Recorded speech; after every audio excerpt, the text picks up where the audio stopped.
Let me tell you exactly how to nail your next job interview with red flags to avoid and what to do instead. And this is coming from a friend of mine who is actually a sales recruiter. Red flag number 1, you can't actually explain or quantify the achievements or things you've actually contributed with at your earlier jobs.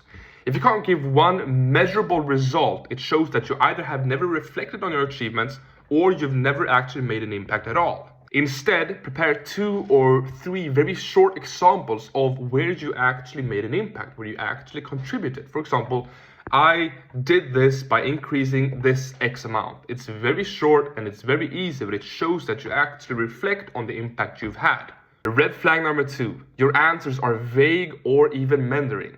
If you're always going off on tangents or rambling when you're trying to explain your point, you sound unprepared or even unsure. Instead, use structure. Start with your main point, give real life examples, and end with the real result that you achieved with that.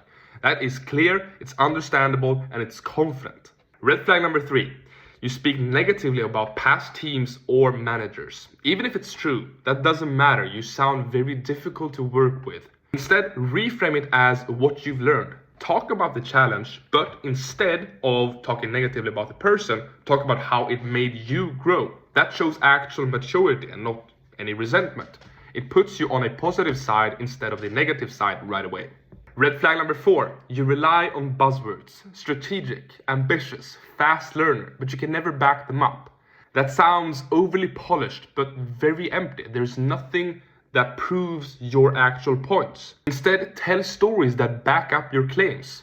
Don't just say you're ambitious, actually show it with a story that proves you went the extra mile for that little extra bit of achievement. Stories prove what buzzwords cannot, because buzzwords themselves are just empty words. And red flag number 5, you don't ask any questions back. That screams, I'm desperate, I just want a job, I don't care about the role. Instead, prepare a couple of questions, 2, 3, 5 questions that shows that you're genuinely curious to know more about the team, the manager, the product, the service, the company, their goals, whatever. It shows curiosity. So as you can see, it all comes down to preparation. Prepare stories and not just slogans, because that shows who you actually are. Follow for more about communication, and let's nail your next job interview.